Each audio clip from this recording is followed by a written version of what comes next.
speaking to. Exactly. I have no time for this nonsense.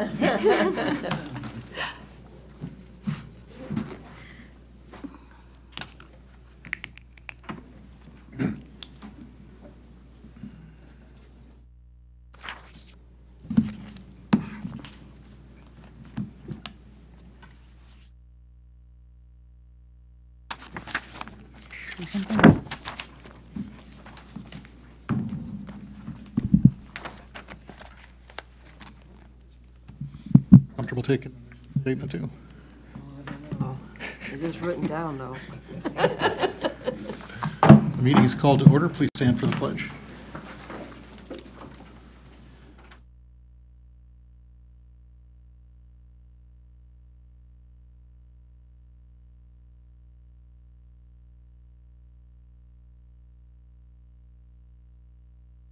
To welcome everyone to the June Committee of the Whole meeting for the Community High School District 94 Board of Education. Mission statement, please. Ignite a passion for learning, foster leadership and responsibility, and empower all learners to live their personal best. Thank you, Lynn. Board agreements, please. Concerns from the community and staff. Board members will listen carefully, remembering they are only hearing one side of the story. Board members will then direct that person to the person in the district most appropriate, following chain of command, who is able to help them resolve their concern. Board members handling concerns in this manner will clarify that one board member has no individual authority to fix a problem. Board members will call the superintendent if they think there is an issue or concern. Thank you, Lynn. Roll call, please. Mr. Brown, Present. Ms. Casey Mayer, Present. Ms. Doremus, Present. Ms. Munoz, Present. Ms. Chavez, Ms. Murphy. Present. That brings us to public participation. This is the portion of our meeting where any member of the public may address the Board of Education on any topic. We welcome your comments and will carefully listen to your concerns. We will not be able to engage in a dialogue during public participation, but when appropriate, we will direct the administration to follow up. Presentations are limited to no more than 5 minutes per person, with a total time limit of 30 minutes for public participation. If you're making public comment, please speak slowly so the translator is able to keep up with you. If you wish to make personal charges or complaints against individual employees, volunteers, or students of the district, we request that you send the board your concerns in writing rather than stating those concerns during public comment. If anyone currently present wishes to make public comment and hasn't already done so, please fill out one of the comment forms in the back of the room and hand it to someone seated at the table. At this point, we received no comment forms and no electronic comment, so we will move on to reports and information, ABRE presentation.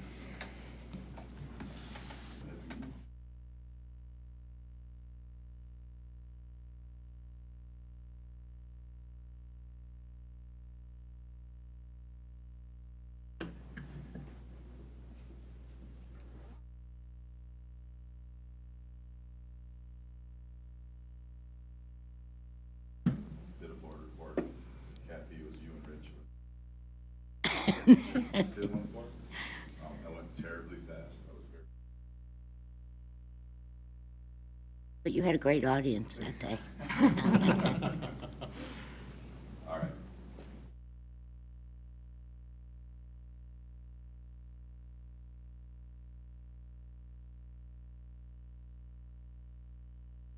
I agreed to take on this data integration the fall of last.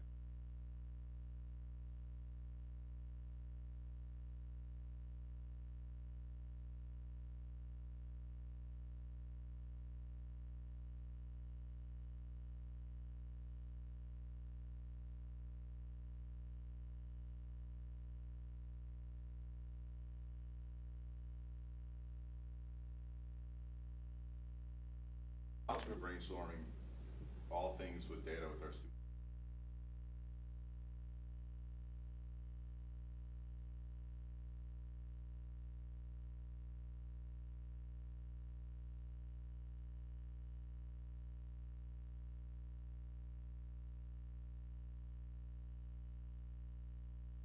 In classes, or they're having interventions, what do they want to see?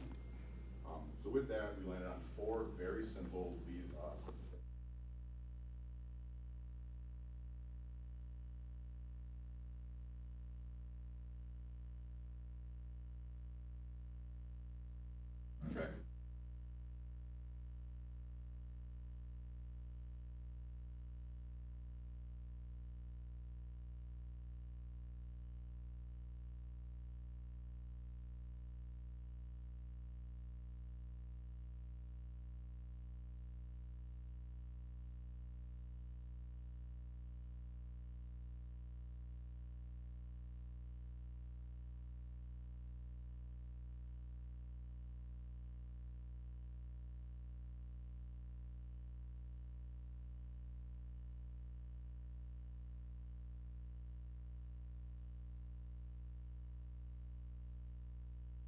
Overall attendance, something we want to track in real time. Gather data and then try to identify trends or groups that we can.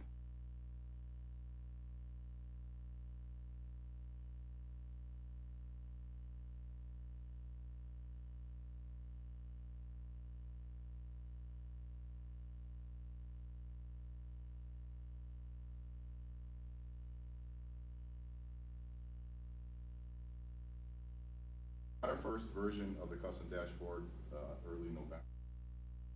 Live with our freshman on track data for administrators and counselors.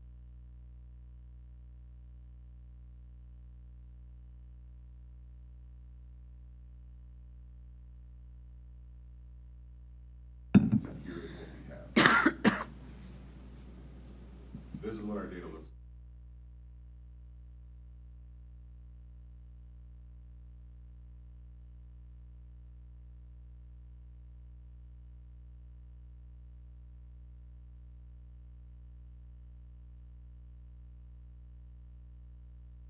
Fired up.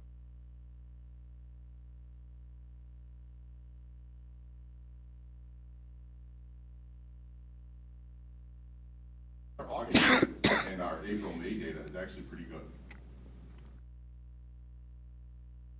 Mondays, our attendance is actually really good on a late start, who would have thought? But then Tuesdays it climbs.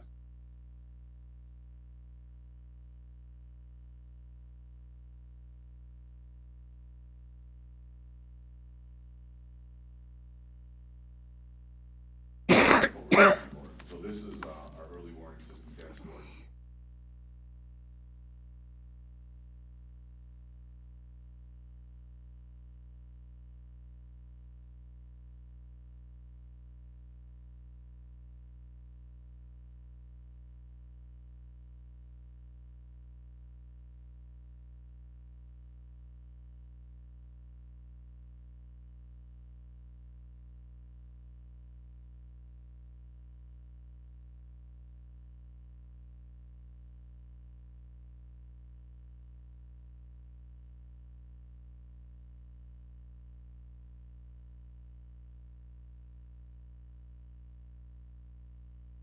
And I'm a former alumni, I know some.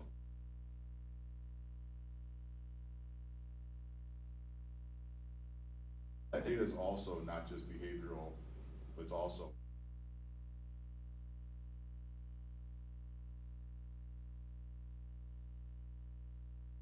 seven or more infractions. That's a very small number in my academics. We see some of the same things. So if you're red, you're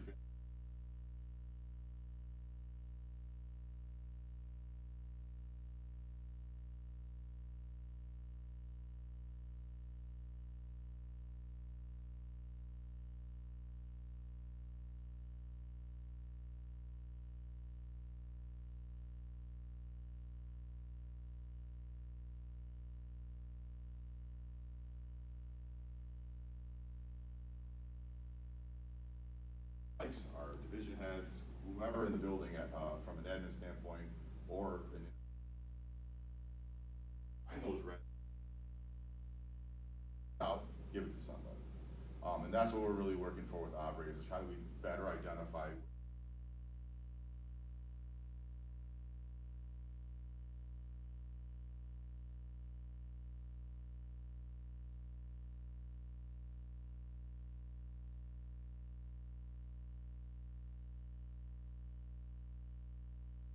last one. They both go into this, but I want to show you two different ways.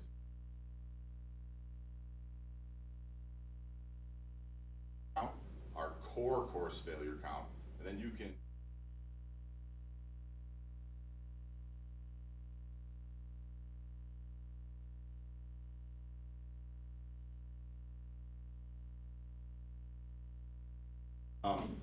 that has, you know, the red, the orange, the yellows.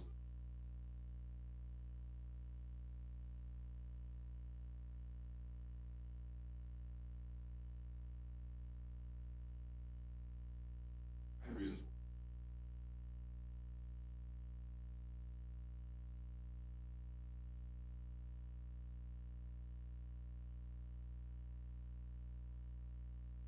2025, 26, and beyond using this data.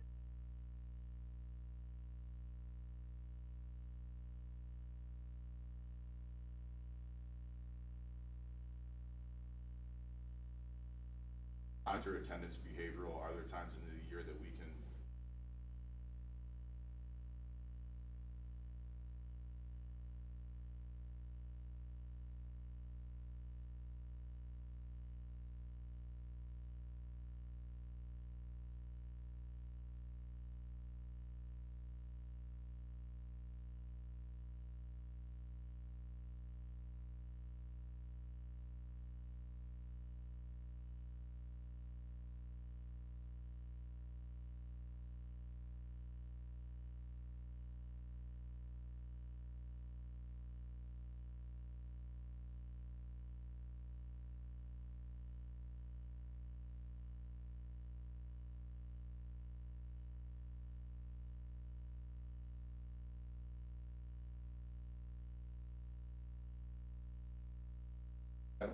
I got here without the help of Dawn, Len, Jenna, Mary.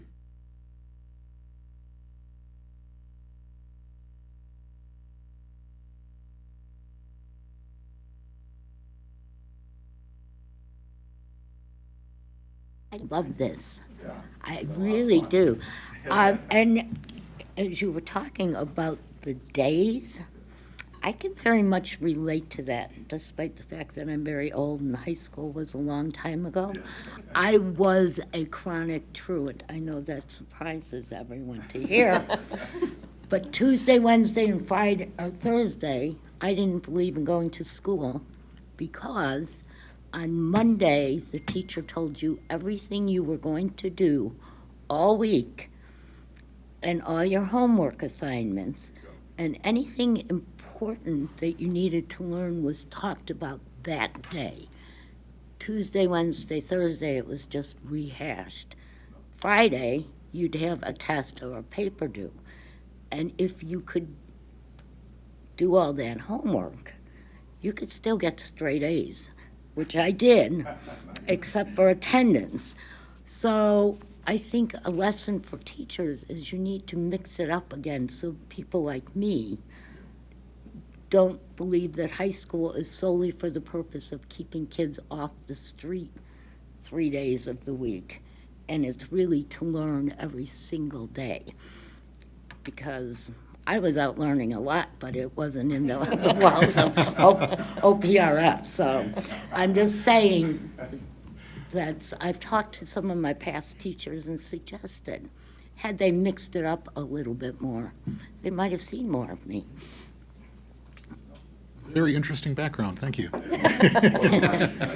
That's going to go in your bio now. I'm okay with that. I have no problem, There was the thing about obviously. one thing that we didn't know about you, so there you go.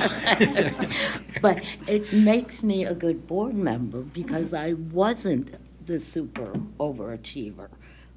I could have been, but I was the kid who was bored through half of high school. I want to make sure those kids don't fall through the cracks. Dave has spent, since August, since the board approved this, every other week, an hour to 2 hours every other week with Aubrey, because everything you see there was built from scratch. So he would gather all this information from all of these stakeholders within the building, go back to Aubrey and work with their data integration specialist. His name was Dan, because we've spent a lot of time with Dan, and he would just crunch in the numbers. And I'm not a tech guy. But then you come back with some formula, and then you come, hey, is this what you want? No, we don't want this, do this. So everything is customized, and to Dave's point earlier, it's real time. This is something that we couldn't engage with this last year, or even early this year, because it was all in the rears. So now it allows our counselors, social workers, deans to open it up, log in, click on the button, say, okay, I've got 42 kids here, let me click on those, drill down in, and we can provide real-time interventions, which is huge. It's huge.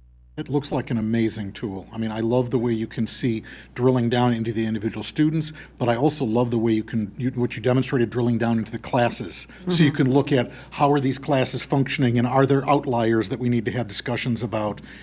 I can see so many conversations, so many good conversations coming out of that data. One of the best uses of data I've ever seen, honestly, for what we want to achieve here at this school. It's very impressive. Absolutely. Dave, I have a question. Are your graphs and the numbers 100% all students? Are they, you take into account the ones with IEPs, 504s, all the things?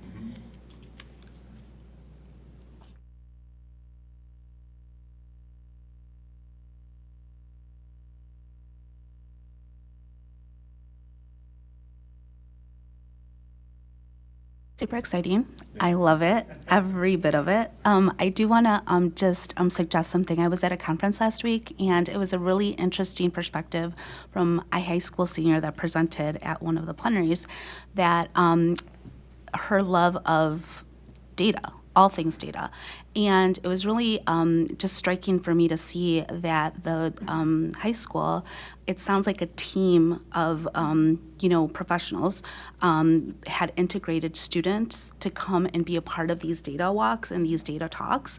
And the student is going on to go into like some sort of data analytics, but really they took ownership over their own data. So if there were a way, as you just did now, with keeping confidentiality and all of that, but I do think that it uplifts student voice and also starts to kind of create those pathways that we're so excited about, and also, integrates the feel of building your student community, and then really networking. I mean, you're already networking within your high school, and what better way to, again, look at your own data and uplift your voice and communicate it in real time, talk about it in real time. We get the student perspective And on get the what student could be perspective. behind some of those numbers. Yes, exactly. That teachers and staff may not see, but that students are very aware of.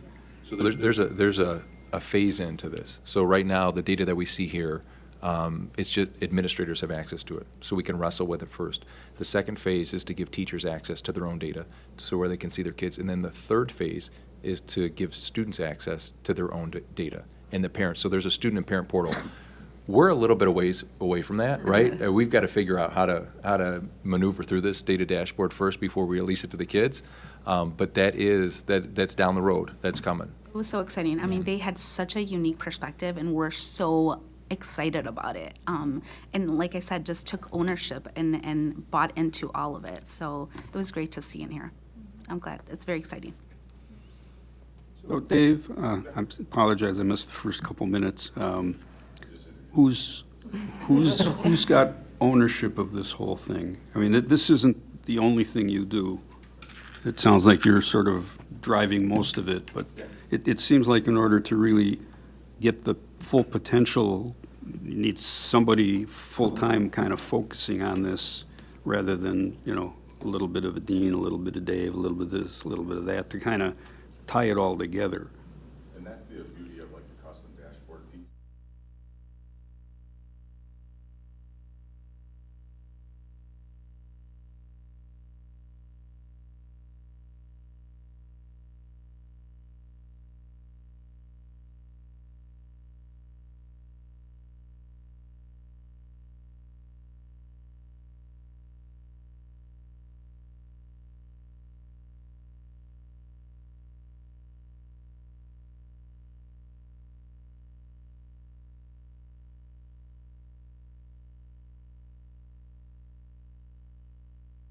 And Aubrey supports that. Correct, yeah. And that's what's taken so long to build, because I'm pretty picky with what I like.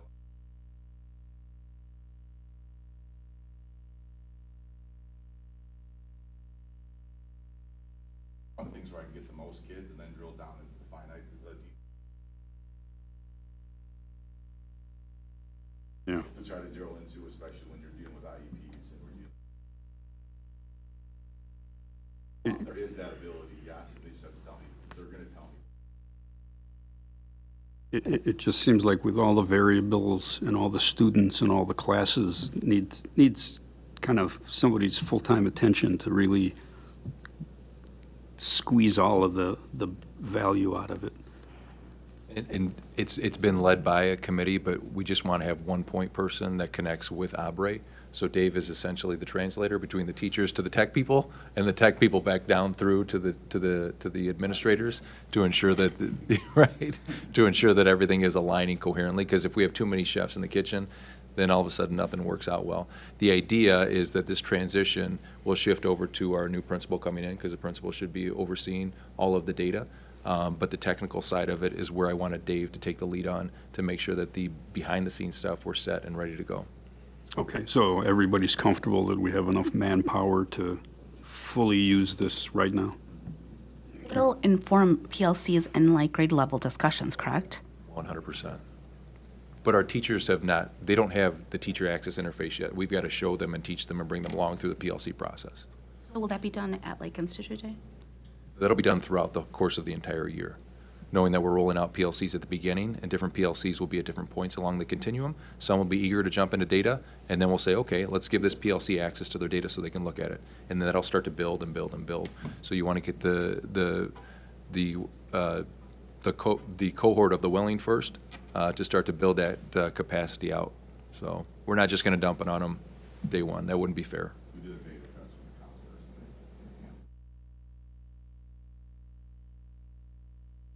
Any other discussion? Have the teachers been exposed to this, introduced to it and things? Just the counselors? Okay, because I think one of the things we tend to not do is make sure that as we move forward with big things like this, that we get buy-in from all the stakeholders, rather than making it look like we're just dumping it and saying, here's what we got, use it. Here's what we have available, take advantage of it or something. It's going to be a slow rollout with the teachers. And they're going to start, when they get into their PLCs and they start asking those questions about data, then they're going to start asking, how can I get a hold of this? How can I access my real-time data? Oh, here, why don't you try this? And then we'll let them try it and play around in the sandbox for a little bit and pull it back and then provide some training. So it's not just going to be a massive just push right away. And PLCs are going to be at different stages of the continuum throughout the first year and into the second year, really. And that's okay. We're on a rush. We want to make sure we do it right. Okay, so we're looking at a 1 to 2 year rollout period, get everybody familiar with it and learning how to use it and things. So we're looking at a 3-year rollout period for PLCs. And by the end of that 3rd year, we're hoping that everybody is also comfortable with the data as well. So this will coincide with the rollout of the PLCs. So it's a 3-year plan. Okay, so they're going in together, not separately, so to speak. Yes, and. So the data is going to be available, but we're not going to roll this out at the same time we roll PLCs out. We're going to wait to see when the PLCs and the teachers are ready for the data, and then we're going to start to roll it in as they become ready for it. All right, thank you for the Thank you. presentation. That brings us to questions on the FY25 amended budget. And this is just a placeholder. Just want to make sure it's on the agenda. If anybody has questions, let me know. We're going to do a public hearing at the June 17th board meeting to approve the changes to the budget. And so then we can finalize that, have that, I think, approved for the amended budget. Are there any questions? Hearing none, facility rental procedure and fees. So the district's facility rental and procedures should be periodically reviewed to ensure rental rates, classifications, and rental procedures are appropriate. Board Policy 820 provides guidance for the community use of school facilities, specifically the classifications. Administration has reviewed our internal process along with classification and rates. Attached to the agenda is the updated rental procedures, which include the updated rates. The procedures were updated to ensure we have clear instructions and expectations for renters and our staff, and the classifications noted at Board Policy 820 are still appropriate, and they have not changed, but we have further defined those to reduce confusion. To update the rental rates, administration reviewed rates from multiple area schools to ensure the new rates were appropriate. Our plan is to bring this to the board for approval at the June 17th, just for the fees themselves that need to be approved by the board. Any questions on that? All right then, food service review. We continue to be satisfied with Quest Food Management as a partner for the district and the community. We partnered with them for more than 10 years. In the past few years, Quest and the district, we made the following improvements and changes to our program to better meet the needs of our students and community. We've added a free breakfast for all, also added a location by door one to increase accessibility. We've basically doubled our participation at breakfast. We added the summer meals program for anybody under the age of 19. This is our second year of doing that program. This past year, we added meals at our school breaks for Thanksgiving, winter, and for spring break. We implemented a Wildcat meal, which provides free meal options at multiple locations in the serving line. And then, based off feedback, we actually reduced the meal cost, adjusting that this past year as well. So as a district, we continuously review systems and procedures to ensure that we are meeting the needs of our students, staff, and community.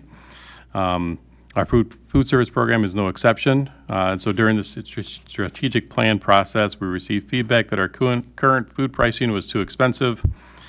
Quest quickly reduced some of the pricing specifically for the Wildcat meal. Based on that feedback, we also began to investigate the option of moving to the National School Lunch Program, or NSLP. We wanted to see if the program would reduce costs while still providing meals to students that they would actually enjoy.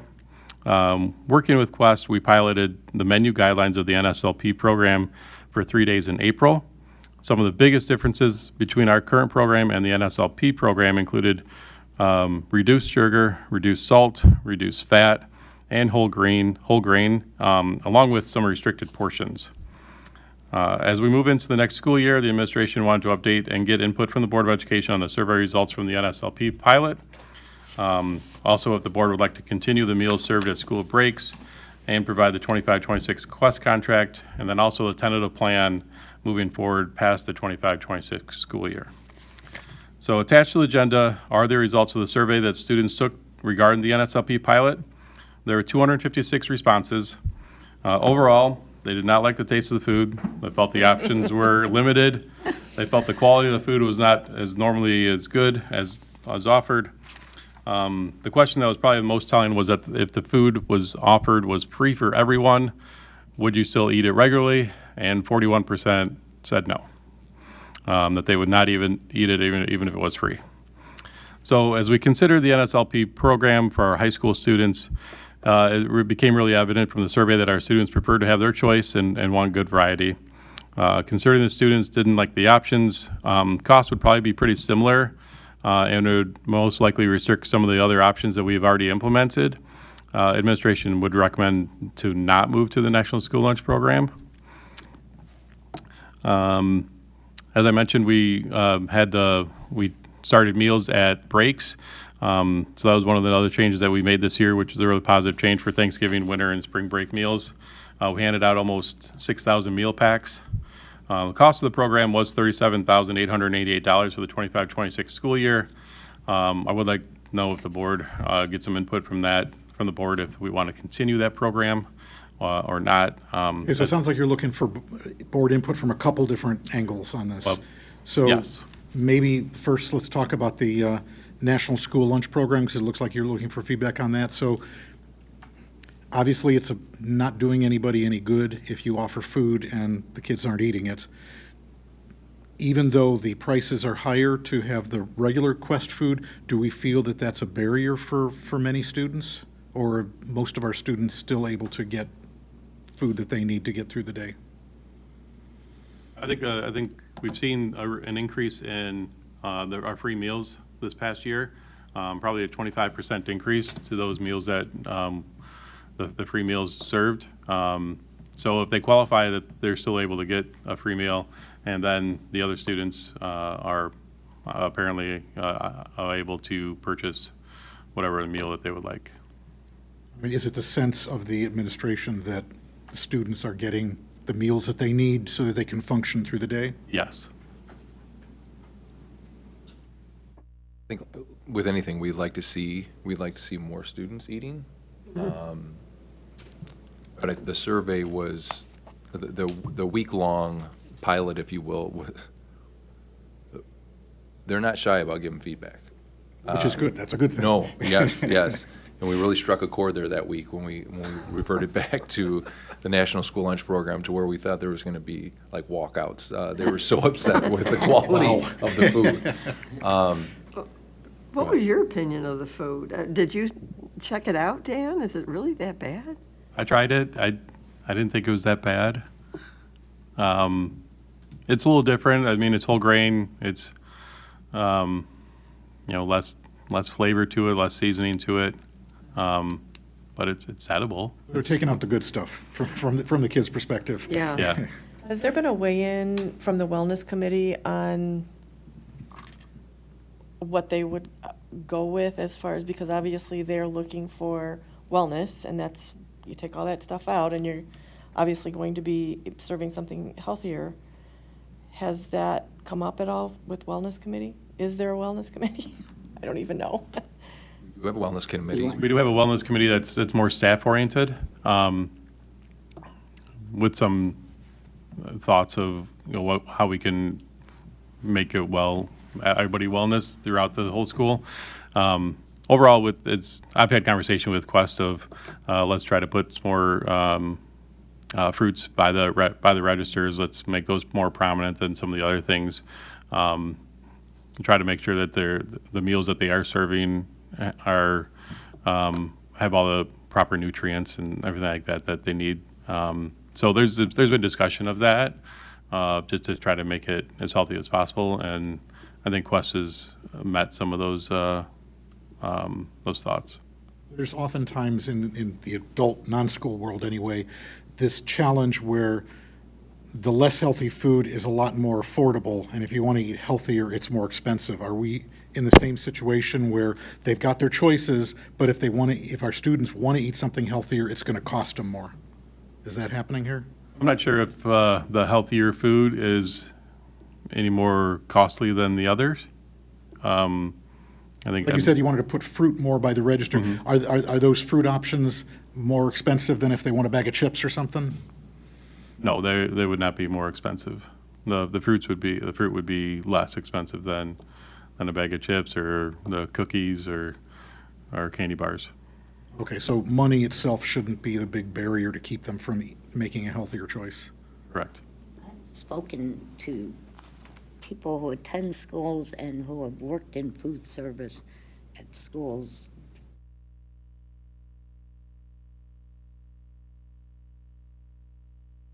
Food is dumped out because the kids will not, or they take it and immediately throw it out. And the quality of the food is mediocre. Apples that are mush and, just stuff that is Yeah. not appealing. And that's both elementary schools and high schools. I mean, I do think National School Lunch Program has come a long way in the past few years. It's still not to the quality that I think our kids expect and like. And teenagers, too, will go hungry rather than eat stuff, even if it doesn't cost any money. We saw that first day. They walked in, they looked at some of the stuff, and they're like, well, I guess I'm not eating today, and they walked out. There's plenty of things to eat that they could have. They just decided to walk out instead. Well, they were answering our survey. Well, my recommendation would be following your recommendation. That doesn't make any sense to me. So it sounds like the administration's recommendation on this is stay with what we've been doing and not go down the NSLP path. Correct. Percentage-wise, what's the cost difference? I don't think there'd be much of a cost difference. Right now, like for a Wildcat meal, it's $4.75. And based off of National School Lunch Program regulations and guidelines, I think that meal would still be $4.75. So what's the benefit to even considering it, I guess? Makes kids hungrier. There might be some reimbursement. Again, I think that was another discussion that we've had, that if we went National School Lunch Program, I think the best thing to do would make everybody free, which would be the community eligibility provision. District 33 is underneath that provision currently. And that just makes everybody free. Maybe you get more participation. Maybe you get a few more students that would take a free meal that they wouldn't normally take a free meal. But then not eat it, is what we're saying. Potentially, or potentially not eat all of it, or only eat a portion of it. So the National School Lunch Program, are those prepackaged? Or No. is that something Quest would still make but follow Yeah, a Quest- different set of guidelines? Different set of guidelines. Quest still would make everything. There would still wrap options. There was still pizza. There was still burgers. There were still chicken sandwiches. But it's just a matter of, like, the chicken sandwich would come with a whole grain bun and breaded in whole grain. And so it's just a different flavor to it. Any other questions or comments from the board, or are we comfortable supporting the administration's recommendation to not go the National School Lunch Program? All right, I think you've got your feedback from that one. I think the second thing you wanted feedback on was the meals during breaks question. Correct. So what is the administration's recommendation on that regard? Are you feeling that it's accomplishing what it was intended to accomplish? I think it's a good program. I think the families are obviously they obviously participated in the program. They took home the meals over all 3 breaks. I think we increased as we went down from Thanksgiving to winter to spring. So if the board is comfortable with that type of a cost, then I would definitely say that it's a worthwhile program.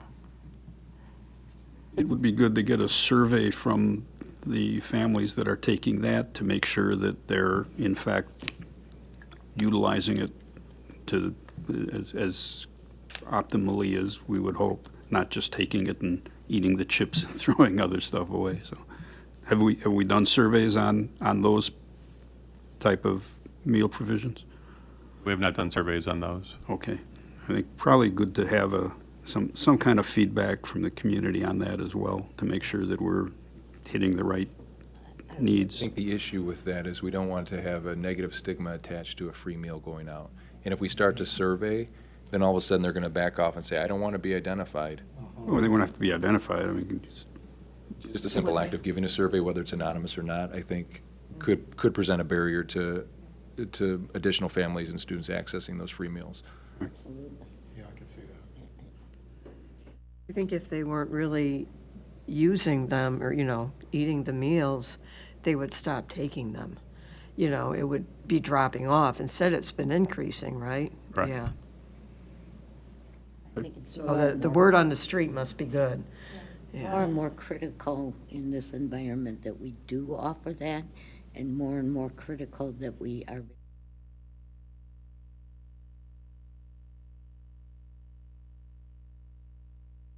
Given the pressures that families are under these days with grocery prices, I can see this becoming more valuable as time goes forward. Thank you, Dan. Any other thoughts on this? Are we comfortable with them proceeding with the? Can you? Okay. All right. What else do you need our feedback on? So also attached to the agenda is the contract for next year for Quest. They made some adjustments to the contract. Like I said, we increased the meals, the free meals for lunch. Breakfast, the participation did go down, so we decreased those meals. And then there was a slight increase, 3 to 4%, on the per meals cost if we surpass those thresholds. So again, I would recommend that, I'll bring that recommendation to the board to approve that contract at the June 17th meeting. And then going forward, even though we're happy with the relationship with the Quest, we've made a lot of changes in the past couple of years. And so the contract's probably in need of a kind of a major overhaul. And so I think it would be best for the district that we go up to a request for proposal next year. Not for the 25-26 school year, but for the 26-27 school year. I would put a request for proposal out in 26 in like November. somewhere around there, to get some feedback from other vendors, to see if, make sure Quest is still providing everything that we would like, and also just to make sure that everything's underneath one contract and that we're following all school code. In that process, are we able to ensure that it's not strictly driven by somebody's going to come in at a lower cost, but we can actually, because I know we've been very happy, not just with the service, but with the quality of the food we've been provided, can we ensure that anybody else, we're not going to slip on the quality of what we're serving our students? Yeah, so this will be a request for proposal, so we will, low-priced, low bid is not going to be an option. We'll have a various rubric where we'll use quality of taste, service, and cost to determine the best option for the school district, and we'll have our choice at the end of the day. I just don't want to see us losing ground on a good thing that we have going here. Of course. That's how it was done years ago when we moved to Quest.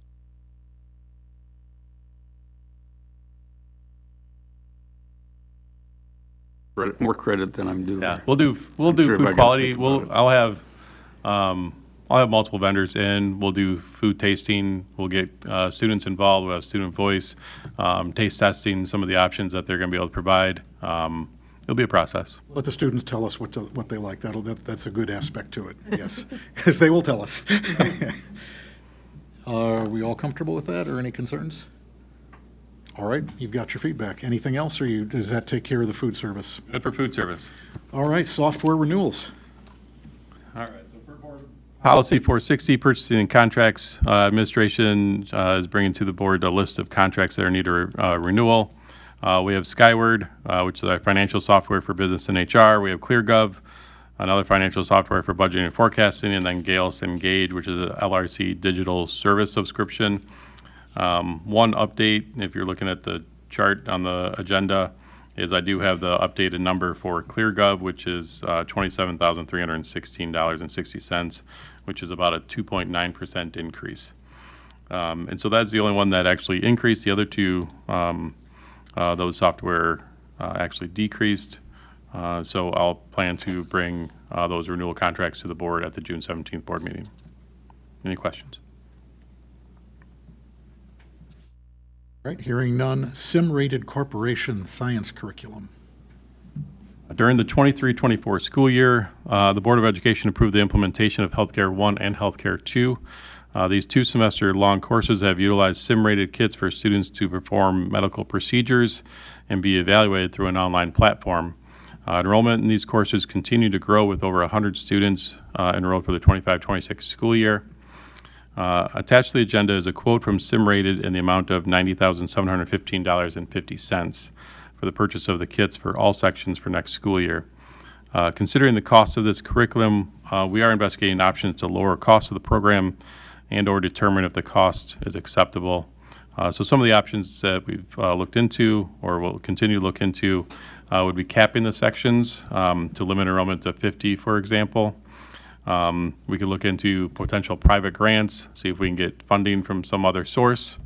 We can look at other potential vendors that maybe provide a similar product, maybe a little different, maybe not as quite as intense as what Sim-Rated provides, or just the benefit outweigh the cost. That we want to continue to expand the program. We want to lead to more pathways, but potentially dual credit, things of that nature. So, so the costs are what the costs are. If we can find it, if it's in the budget, then we move forward with it. So happy to hear some input, direction from the board regarding that process. Is that process where a student performs a procedure, they video it and they send it in and it's evaluated and they get feedback? With interest growing, I hate if we have to cap the enrollment. I don't want to turn students away if they want to move in this direction, which is a growth direction for this community. Yeah, I don't see capping as an answer either. I like potential private grants. That's always a good one. Sure. So do you Maybe have we a can do you work have a with, list? like, Do you some of have the hospital, like Central DuPage Hospital, things We like have a- that? Yeah. We have a couple of options. I think we have a couple of like private local that I think would be interested in providing at least some sort of a grant for a high school district. So I think there's possibilities out there. Good. I mean, none of them are guaranteed, but Right. And obviously, other potential vendors, that's always something to look at. Did we look at that originally before we purchased this? So I know the science department, Scott Albright did a lot of research to find the best product he could that provided the best curriculum for his students, and that's where SimRated came from. Yeah. So I'm not sure, we'd have to go back and see if there's other products out there that maybe are not as robust, maybe give a little different product. Well, maybe too, after they've been using it, they kind of have more of an idea of how to tailor things for our student population, so. I mean, there's so many hospitals and other medical places that are looking for CNAs to come in and staff.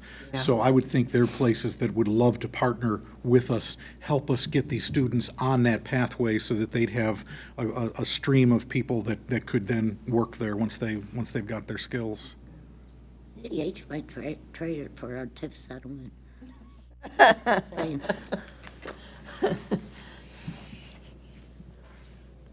Any other comments or thoughts on this issue? I would just say that capping seems to be the least likely option. The board expresses its priorities by where it puts its money, and I think, to show that we're supporting as many students as want to look at something like this fits right in with the STEAM, whatever. It seems silly to say we're going to eliminate the opportunity for certain students to be able to do this. So, we look at other things, and then, the benefits outweigh the costs, certainly, need to be considered. And, feedback, if we start to see enrollment dropping, then, maybe that changes things. But right now, if there's 100 students signed up and we can only accommodate 50 for cost reasons, that just doesn't seem realistic. Sounds like the board would like you to get creative. Work some magic. All right. Anything else on this? All right, contract resolution, Lechner and Sons. The district entered into a contract with Lechner and Sons in 2020 for laundry services. As discussed in November 23, the board agreed to resolve the contract as needed. The attached settlement agreement and release has been reviewed by the district attorney. Recommendation to approve that agreement will be presented at the June 17th meeting. Any questions or discussion?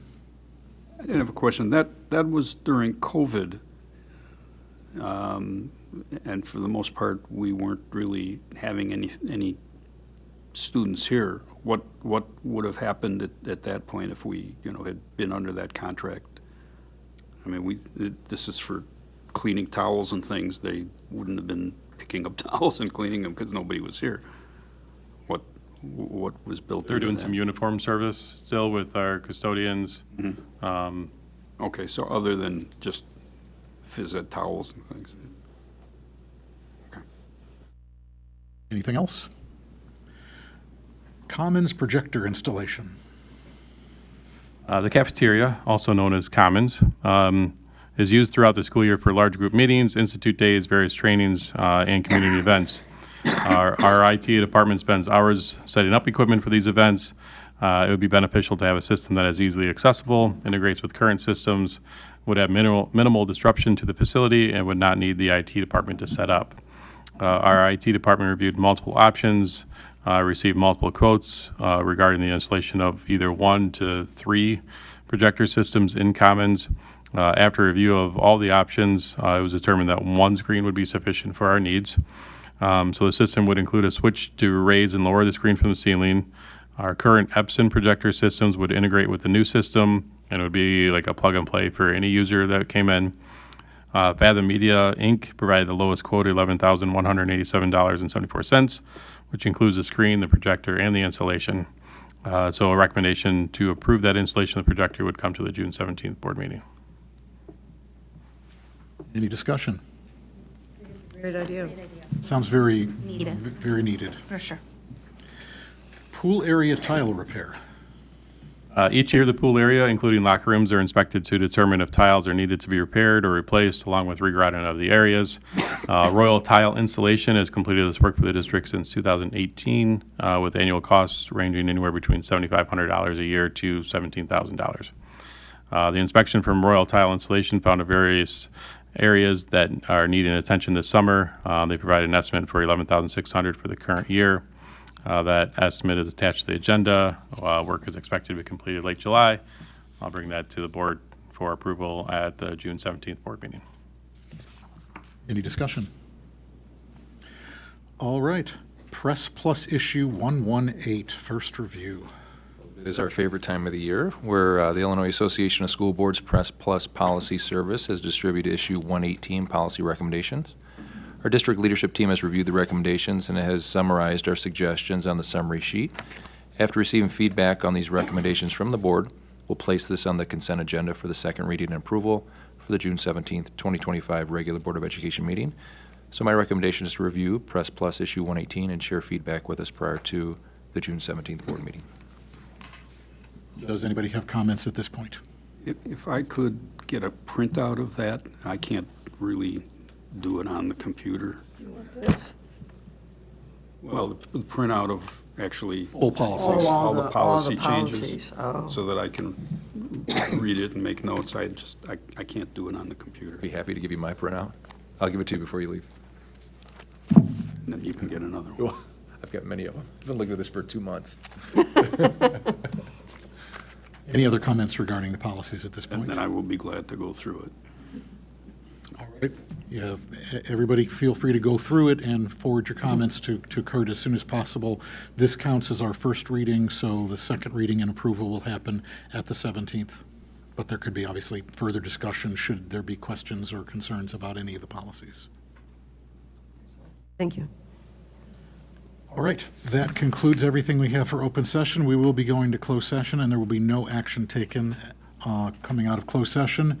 The recommended motion, the Board of Education hold a closed session at 7:51 PM for purposes of the appointment, employment, compensation, discipline, performance, or dismissal of specific employees, and litigation when an action against, affecting, or on behalf of the particular public body has been filed and is pending before a court or administrative tribunal, or when the public body finds that an action is probable or imminent, specifically pending litigation. So moved. Second. Roll call, please. Ms. Casey Mayer, Aye. Mr. Nagel, Aye. Mr. Remus, Aye. Ms. Munoz, Aye. Ms. Chavez, Ms. Murphy, Aye. Mr. Brown. Aye. All right, we're going into closed session. Let's take 5. And just a quick informational question. What budget does the food service come out of? Budget? Yeah. What fund? Is that educational? Yeah, fun time. Yep, education fund.